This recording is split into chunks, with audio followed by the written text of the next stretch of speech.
Salut tout le monde, j'espère que vous allez bien, c'est Tiara et bienvenue sur La Positive. Aujourd'hui, j'ai décidé de philosopher avec vous sur la liberté.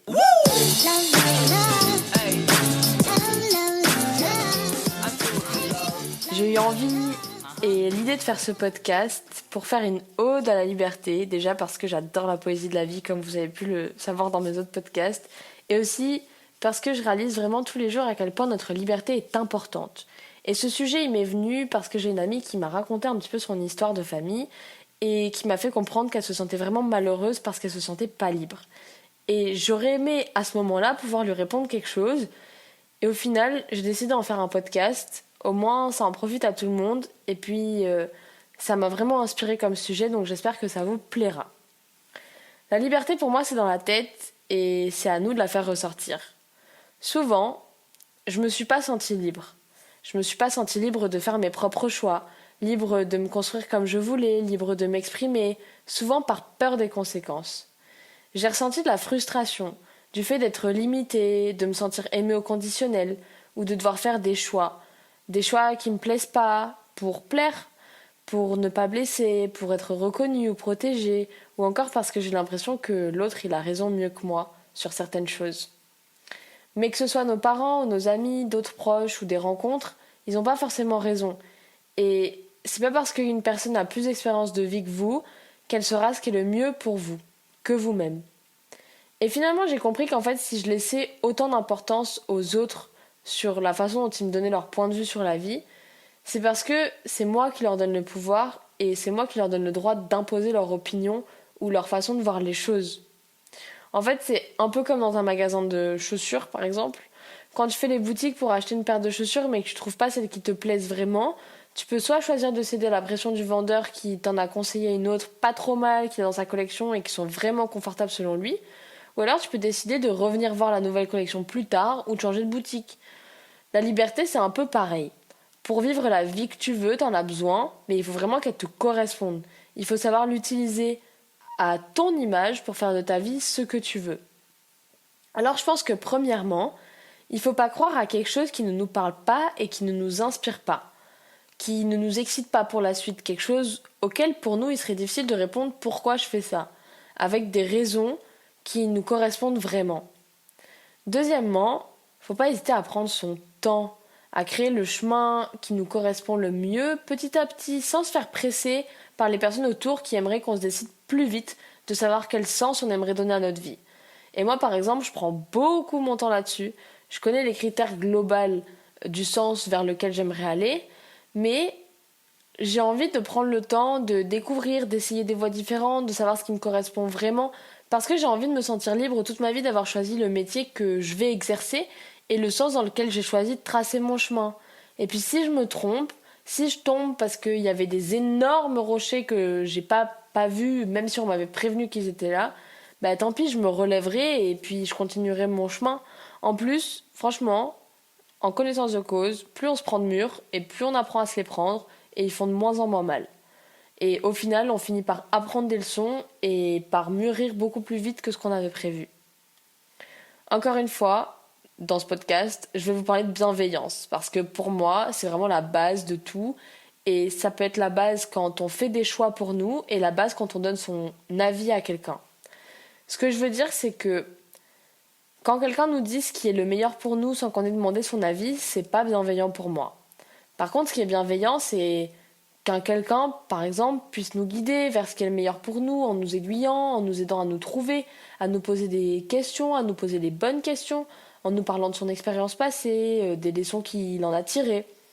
Et sans faire de raccourcis en disant que ça te correspondra pas, ou que ça, c'est pas fait pour toi, mais plutôt en nous laissant toutes les portes ouvertes et en nous donnant les informations sur celles qui seront plus difficiles à ouvrir que d'autres. Et aussi, je pense vraiment qu'il faut pas juger. Et moi, j'ai souvent été entourée par des gens qui me disent « Ah, c'est pas assez bien, c'est pas fait pour toi, ça te ressemble pas, c'est trop dur, tu peux pas. » Mais en fait, j'ai envie qu'on me laisse tranquille avec ça et j'ai vraiment pas envie qu'on me transmette les peurs ou le jugement qu'on peut porter sur mes décisions. J'ai pas envie qu'on me partage des pensées étroites ou qu'on me fasse des reproches parce que je me suis trompée à tel ou tel moment ou encore qu'on m'impose un point de vue ou une volonté sous prétexte que l'expérience ou la vision de la vie que la personne en face de moi a serait meilleure que la mienne. C'est vraiment à force d'expérience et de rester dans mon principe de faire ce que je veux que j'arrive à mener ma vie comme je l'entends. Et oui, c'est dur. Je me prends des claques tous les jours par rapport aux choix que je fais et des fois je me mets dans des situations vraiment nulles, que ce soit parce que je suis impulsive ou parce que je suis dépensière ou parce que des fois je prends les choses trop à cœur.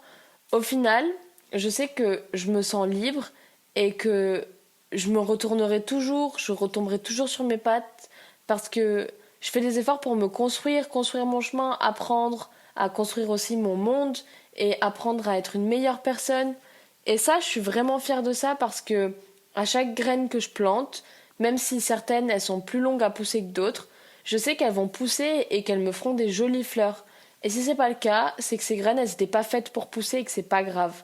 Il y a une expression que Julia me dit souvent qui vient de son papa, qui dit Si sono rose, fioriranno. Et j'espère vraiment que je l'ai bien dit, sinon elle va se moquer de moi. Et ça signifie si ce sont des roses, elles fleuriront. Et je trouve ça trop beau un peu de lâcher prise comme ça sur les choses et de se dire je fais des choix, si ça doit mener quelque part, ça mènera quelque part, et sinon, tant pis, c'est pas grave. Je l'ai déjà dit, mais pour moi la liberté elle est forcément en nous, comme tout ce qui nous constitue et tout ce qui nous construit. Vous avez déjà entendu cette expression, le bonheur est en nous. Pour la liberté, je pense que c'est pareil. On peut la chercher ailleurs, mais on la trouvera toujours d'abord en nous libérant de nos peurs et de l'emprise qu'on a par les mondes qu'ont créés les autres.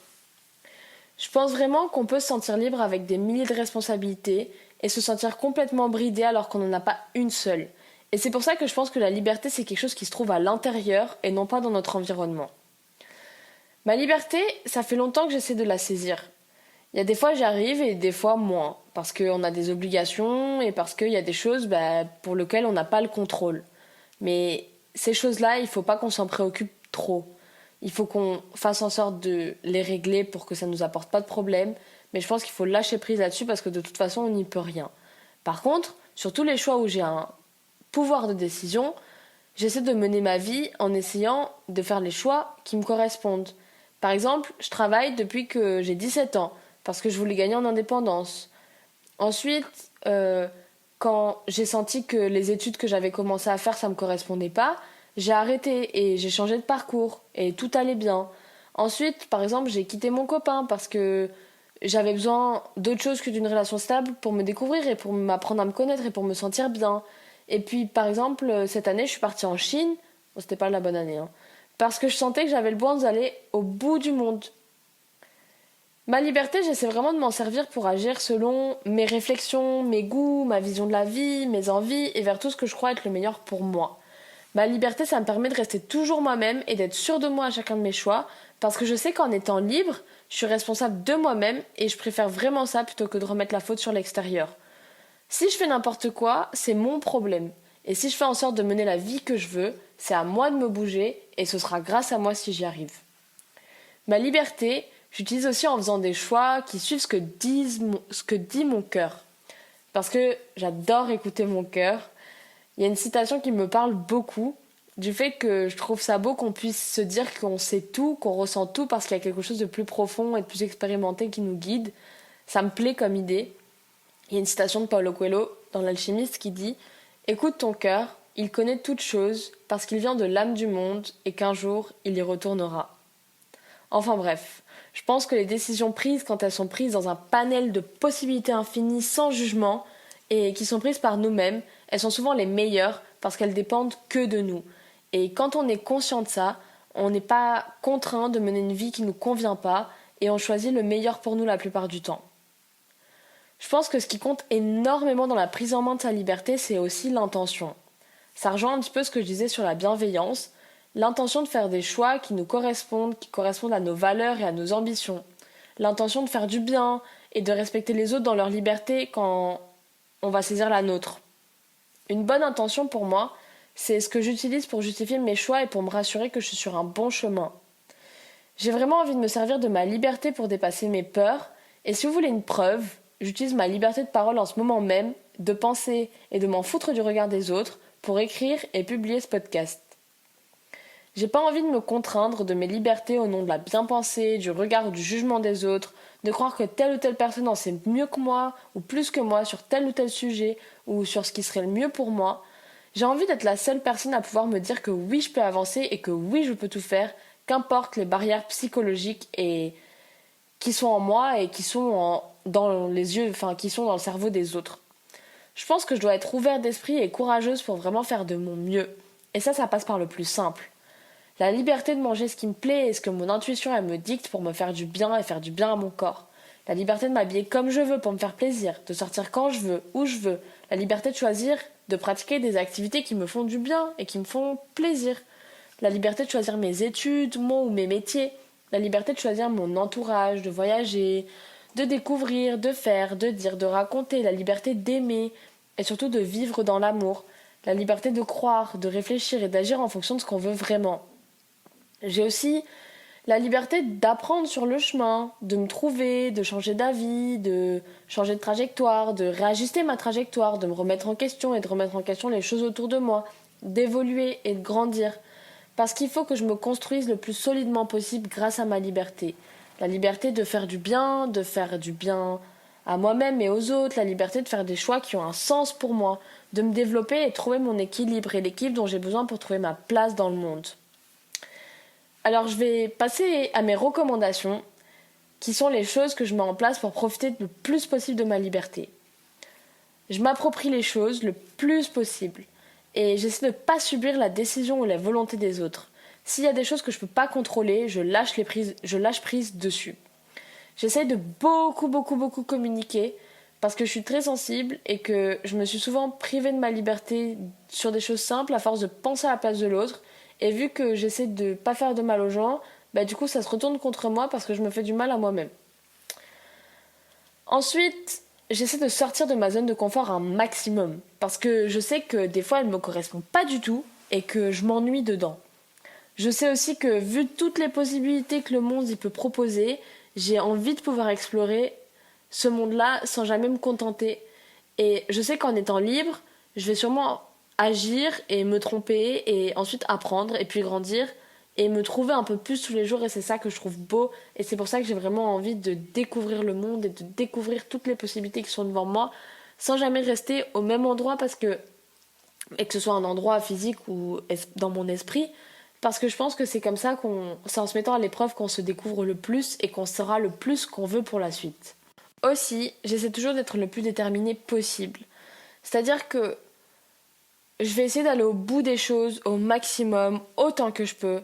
Mais par contre, je vais pas me faire souffrir en restant dans des situations qui ne me conviennent pas, qui m'oppressent et qui m'empêchent d'aimer autant la vie que je devrais.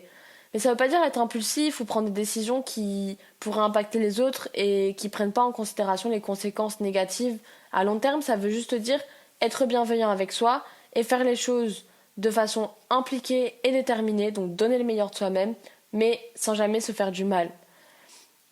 J'essaie de suivre mon intuition, de suivre mon cœur, d'écouter mon corps, et j'essaie de faire les meilleurs choix pour moi. Alors je sais pas si j'ai la raison, en tout cas dans ce podcast, et si ce que je dis c'est vrai, mais pour moi, la liberté c'est ce que j'ai de plus précieux, parce que sans elle je serais pas moi-même, et je l'aime, et j'ai vraiment envie de l'aimer et de l'embrasser toute ma vie. Pour finir ce podcast, j'aimerais vous partager un extrait du texte La liberté de Khalil Gibran dans Le Prophète. Vous serez vraiment libre, non pas lorsque vos jours seront sans souci et vos nuits sans désir ni peine, mais plutôt lorsque votre vie sera enrobée de toutes ces choses et que vous vous élèverez au-dessus d'elles, nus et sans entrave. En vérité, ce que vous appelez liberté est la plus solide des chaînes, même si ses maillons brillent au soleil et vous aveuglent. Et qu'est-ce sinon des fragments de votre propre moi que vous voudriez écarter pour devenir libre ? Si c'est une loi injuste que vous voulez abolir, cette loi a été écrite de votre propre main sur votre propre front. Vous ne pourrez pas l'effacer en brûlant vos livres de loi ni en lavant les fronts de vos juges, quand bien même vous y déverseriez la mer. Et si c'est un despote que vous voulez détrôner, veillez d'abord à ce que son trône érigé en vous soit détruit.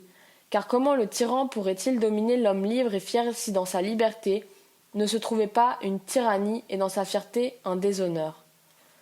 Et si c'est pour une inquiétude dont vous voulez vous délivrer, cette inquiétude a été choisie par vous plutôt qu'imposée à vous. Et si c'est une crainte que vous voulez dissiper, le siège de cette crainte est dans votre cœur et non pas dans la main que vous craignez. En vérité, toutes ces choses se meuvent en votre être dans une perpétuelle et demi-étreinte. Ce que vous craignez est ce que vous désirez, ce qui vous répugne est ce que vous aimez, ce que vous recherchez est ce que vous voudriez fuir. Ces choses se meuvent en vous comme des lumières et des ombres attachées deux à deux, et quand une ombre faiblit et disparaît, la lumière qui subsiste devient l'ombre d'une autre lumière. Ainsi en est-il de votre liberté, qui, quand elle perd ses chaînes, devient elle-même les chaînes d'une liberté plus grande encore.